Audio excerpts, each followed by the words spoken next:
بالکل ٹھیک ہے، بات آگے بڑھاتے ہیں۔ ڈاکٹر صاحب ذرا یہ بتائیے کہ کیا خوبصورت آپ فرماتے ہیں کہ مالی دا کم پانی دینا اوتے بھر بھر مشکاں پاوے، مالی دا کم پانی دینا اوتے بھر بھر مشکاں پاوے، مالک دا کم پھل پھل لانا، لاوے یا نہ لاوے۔ یعنی بات یہ ہے کہ ہمارا کام تو صاحب صرف محنت کرنا ہے، بس بات وہی ہے۔ اب یہ اس کی منشا ہے، وہ کیا عطا کرتا ہے کیا عطا نہیں کرتا۔ یہ جو تیقن کی منزل وہ بتا رہے ہیں بنیادی طور پہ، یا یوں کہیے کہ توکل کی جس منزل پہ لا کے کھڑا کر رہے ہیں۔ سیف الملوک تو ظاہر ہے آپ کی مشہور تصنیف ہے، لیکن ایک اور بات جو آپ کا علمی کارنامہ جو بہت عام ہے، جس پہ لوگوں کی نگاہ نہیں جاتی، وہ بنیادی طور پر ہدایت المسلمین ہے۔ اس پہ ذرا سا کلام ہونا چاہیے۔ جو 18 ٹوٹل ظاہر ہے آپ کی مجموعی طور پہ تصانیف ہیں، تو مسلمانوں کے جن صحیح نظریات، اچھا صحیح نظریات میں بنیادی بات ہے کہ توکل تو اللہ ہونا چاہیے، یہ بنیاد ہے جو آپ نے فراہم کر دی ہے، بتائیے ذرا اس بارے میں۔ بسم اللہ الرحمن الرحیم۔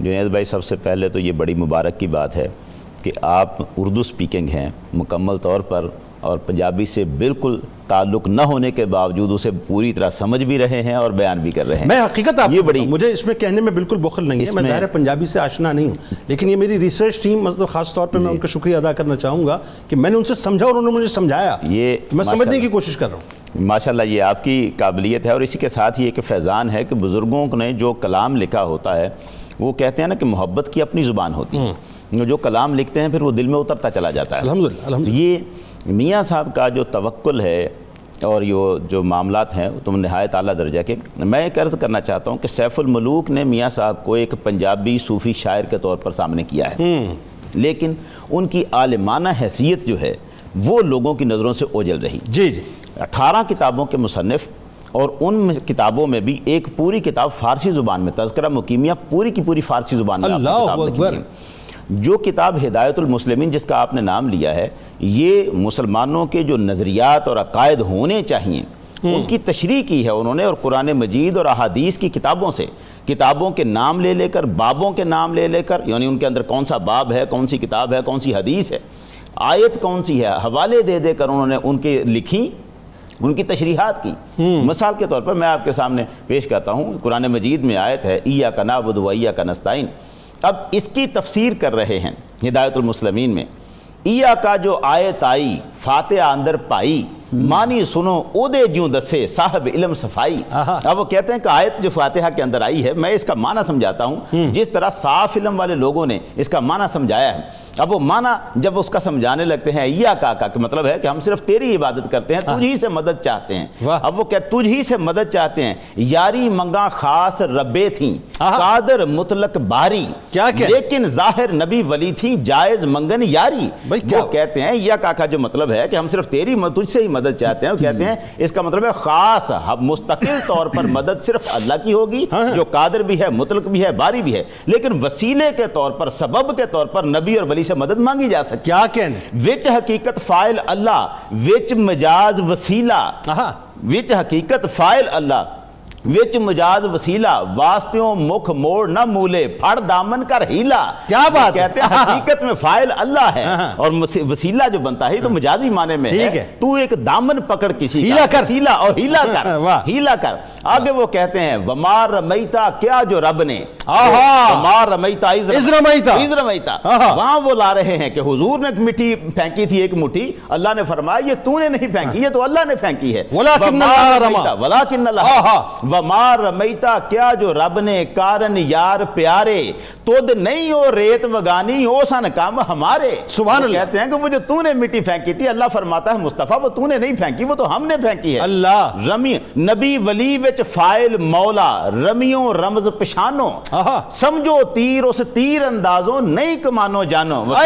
رمی جو ہے، اس جو حضور نے رمی کی ہے، اس سے تم حقیقت کو دیکھو کہ پھینکنے والے حضور ہیں مگر اللہ کہتا ہے یہ میں نے پھینکی ہے۔ اس کا مطلب حقیقتاً فائل اللہ کی ذات ہے۔ یعنی اس کا مطلب یہ ہو، میں پروفیسر صاحب بات کو جو سمجھنا چاہ رہا ہوں، اور بات آپ آگے بڑھائیے، کہ قرآن پاک کی آیات کو بہت ہی خوبصورت شعری اور نظم کے انداز میں آپ نے جو ہے پیش کر دیا۔ واہ واہ واہ، نظم کے انداز۔ اب آپ دوسری طرف دیکھیں، صحیح مسلم شریف میں حدیث نمبر 489 ہے جس میں نبی اکرم صلی اللہ علیہ وسلم کے نے اپنے صحابی حضرت ربیعہ بن کعب الاسلمی ان سے جو بات فرمائی ہے، سیدنا ربیعہ رضی اللہ تعالیٰ عنہ، انہوں نے وہ کہتے ہیں کہ وہ خود کہتے ہیں کنت ابیت مع رسول اللہ صلی اللہ علیہ وسلم فاتیتہ بوضوئہ وحاجتہ، میں حضور کے پاس رات گزارا کرتا تھا، آپ کی حاجت کی میں لایا پیش کیا کرتا تھا۔ اب حضور سید عالم تشریف لائے اور آپ نے فرمایا سل، مانگ۔ یہاں پر جو سل کہا، مانگ، تو انہوں نے کہا سالوں کا مرافقۃ کا فی الجنہ، حضور میں سوال کرتا ہوں کہ جنت میں آپ کے ساتھ رہوں۔ آپ نے فرمایا وغیرہ ذالک، کچھ اس کے سوا بھی، تو انہوں نے کہا فضا کا، حضور یہی بس چاہیے۔ تو آپ نے فرمایا فإنی علی نفسک بکثرۃ السجود، اب سجدے کثرت سے کیا کر۔ اس کا جب وہ ترجمہ کرتے ہیں میاں صاحب، اب حدیث کی بات آ گئی، اب اس کا یہ حدیث ہے، اس کا ترجمہ کرتے ہیں۔ آپ ترجمہ سنیے کس انداز میں انہوں نے ترجمہ کیا، بتائیے۔ وہ کہتے ہیں اصل میں اے روایت کی تھی، اصل میں کعب بن اسلم بھی ہے، ربیعہ بن کعب اسلمی ہے نا، اصل میں اے روایت کی تھی وچ صحیح مسلم دے، ایک دن میں نزدیک ستا سا اس سرتاج امم دے، میں حضور کے قریب سویا ہوا تھا، وہاں پر کوزات مسواک مسلح رکھیا میں اگاہاں، بدلے او دے کیوں سو مینوں جو تو من وچ چاہاں، میں نے پیش کی، میں خدمت پیش کرتا تھا۔ حضور نے فرمایا جو تیرے دل میں ہے سبحان اللہ، کیا مانگ میرے تھی، جو کچھ منگے مطلب دیساں سارے، میں کیا اے مطلب میرا یا سلطان ہمارے۔ حضور نے فرمایا مانگ مجھ سے، جو چاہتا ہے مانگ میں تجھے دوں گا۔ انہوں نے کہا حضور میرا مطلب یہ ہے وچ بہشت رفیق تو ساڈا ہوواں میں ہمیشہ، نال جمعیت خدمت پاواں ہووے نہ جیو پریشاں۔ وہ کہتے ہیں حضور میں صرف اتنا چاہتا ہوں کہ جنت میں جہاں آپ رہیں قدموں میں مجھے خدمت گزاری مل جائے، آپ کے قدموں میں میں رہوں۔ اب سرکار نے فرمایا حضرت کیا یہ مطلب یا کچھ اور، چلیں میں یہ کہتا ہوں کہ وہاں پر جو ترجمہ حدیث کا انہوں نے پورے کا پورا ترجمہ پیش کر دیا اسی طریقے سے کہ جب لگتا ہے جیسے ایگزیکٹ ترجمہ کر رہے ہیں۔ اب اس میں یہاں پہ میں تھوڑا سا قطع کلام، دل نہیں چاہ رہا میرا، لیکن چونکہ ظاہر ہے وقفے پہ جانا، وقفہ بھی ایسا ہے کہ اس کا دل تو سبھی کا چاہتا ہے کہ کاش یہ سانسیں درود پاک میں گزرتی رہیں۔ تو درود پاک انشاءاللہ پیش کر کے سرکار کی بارگاہ میں جب لوٹیں گے تو مزید سلسلے کو آگے بڑھائیں گے، لیکن یہ طے ہوا۔ اب کوئی مجھے یہ بتائے صاحب، کوئی اس بات کا جواب دے، اور میں انشاءاللہ ڈاکٹر صاحب آپ سے پوچھوں گا کہ یہ بظاہر تو یہ اشعار ہیں لیکن یہ پورا قرآن بیان ہو رہا ہے، ساری احادیث بیان ہو رہی ہیں، یعنی فقہ اور علم میں آپ کا مقام کیا ہوگا جو لوگ سمجھنے سے قاصر ہیں۔ ہمارے ساتھ رہیں ناظرین، بس آج چونکہ ظاہر ہے سرکار علیہ السلام کے غلام کی بات ہے، میاں محمد بخش علیہ رحمہ، اللہ تبارک و تعالیٰ ان کے صدقے سے بس ہمارے اس درود پاک کو قبول فرمائے۔ درود کو نذرانہ پیش کیجئے سرکار کی بارگاہ میں اور لوٹ کے انشاءاللہ گفتگو کو آگے بڑھاتے ہیں۔ ایک بار پھر ناظرین میں آپ کو خوش آمدید کہتا ہوں۔ حضرت میاں محمد بخش علیہ رحمہ انتہائی ممتاز شخصیت، ناظرین، ممتاز عالم دین، ممتاز فقیہ، ممتاز شاعر، اور وہی بات ہے کہ زبان تو پنجابی لیکن جو عشق کی راہ پر چلنا چاہتے ہیں بس وہ میاں صاحب کو پڑھنا تو کیا صرف سن لیں تو وہ ان کو عشق کی راہ کے مسافر بنا دیتے ہیں۔ بلکہ اگر میں غلط نہیں تو میاں صاحب خود فرماتے ہیں کہ جس نے میرا کلام سیف الملوک صحیح طور سے پڑھ لیا اور سمجھ لیا تو وہ ولایت کی شاہراہ پر گامزن ہو گیا۔ پروفیسر صاحب فائنلی آپ کے کورٹ میں گیند آنے والی ہے اور فرماتے ہیں میاں صاحب کہ بال چراغ عشق دا میرا روشن کر دے سینہ، بال چراغ عشق دا میرا روشن کر دے سینہ، دل دے دیوے دی روشنائی جاوے وچ زمینہ۔ ذرا آئیے تھوڑا سا اہل بیت کے عشق کی بھی بات کرتے ہیں جو خاص طور پہ میاں صاحب کا خاصہ ہے، اہل بیت کا عشق اور عشق رسول صلی اللہ علیہ وسلم۔ جی بہت شکریہ جنید بھائی۔ سب سے پہلے تو یہ دیکھیں کہ میاں صاحب نے جو ابھی بات ہم کر رہے تھے کہ اپنے اشعار میں آیات و احادیث کا ترجمہ کیا ہے۔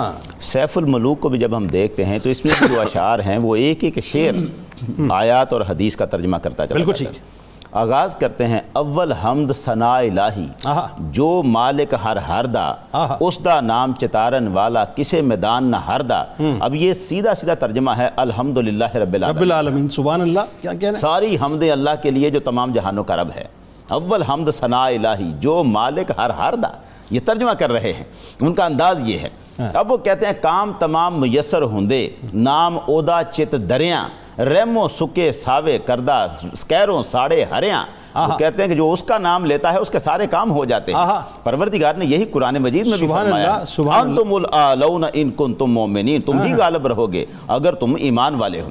تو یہ تو حمد کی طرف جا رہے ہیں۔ اب آ جائیں نبی کریم صلی اللہ علیہ وسلم کی نعت کی طرف، وہاں جو وہ اپنی گل افشانی کرتے ہیں واہ کریم امت دا والی واہ تے مہر شفاعت کردہ واہ جبرائیل جہے جس چاکر نبیاں دا سر کردہ. بھائی سبحان اللہ. کیا کہتے ہیں کہ سید الملائکہ ہے جبریل اور وہ حضور سید عالم کے دریا اقدس پہ دربان بن کے کھڑے ہیں. بالکل ٹھیک. یہاں پر دیکھی نہیں کسی نے اگر شان مصطفیٰ دیکھے کہ جبرائیل ہے دربان مصطفیٰ. یہ وہ ترجمہ کر رہے ہیں. اب وہ کہتے ہیں او محبوب حبیب ربانہ حامی روز حشردہ آپ یتیم یتیمہ تائیں ہاتھ سریتے تردہ. خود سرکار دو عالم اس حالت میں پیدا ہوئے کہ والد کی وفات ہو چکی تھی لیکن بعد میں آپ نے ساری زندگی یتیموں کے سروں پر دست اقدس رکھا ہے اور آپ ہی کی شفاعت حاصل ہوئی ہے. یہاں وہ بات کرتے کرتے بڑے خوبصورت صدر نشین دیوان حشردہ افسر وچ امامہ کل نبی محتاج انہاں دے نفرہ مانگ غلامہ. اللہ کیا خوبصورت کلہم من رسول اللہ یلتمسن. وہ جو امام بصیری کہتے ہیں اور وہ جو اعلیٰ حضرت نے کہا ہے جو ان سے وہ جہنم میں گیا جو ان سے مستغنی ہوا ہے خلیل اللہ کو حاجت رسول اللہ کی. اللہ اللہ اللہ. کل نبی محتاج انہاں دے. وہ ہے نا تماشا تو دیکھو کہ دوزخ کی آتش لگائے خدا بجھائے محمد. اور تعجب تو یہ ہے کہ فردوس اعلیٰ بنائے خدا اور بسائے محمد. بسائے محمد. اللہ یہاں پر وہ اسی طرح حضور سید عالم کی جو معراج کا واقعہ بیان کرتے ہوئے وہاں جبریل کے بارے میں بات کرتے ہیں کہ حضور صلی اللہ علیہ وسلم نے کے بارے میں چھوڑ اسمانوں زمیاں تائیں سرور گیا اگیرے آپ آگے چلے گئے جتھے وہی نہیں ونج سکتا ہٹ بیٹھا کر ڈیرے.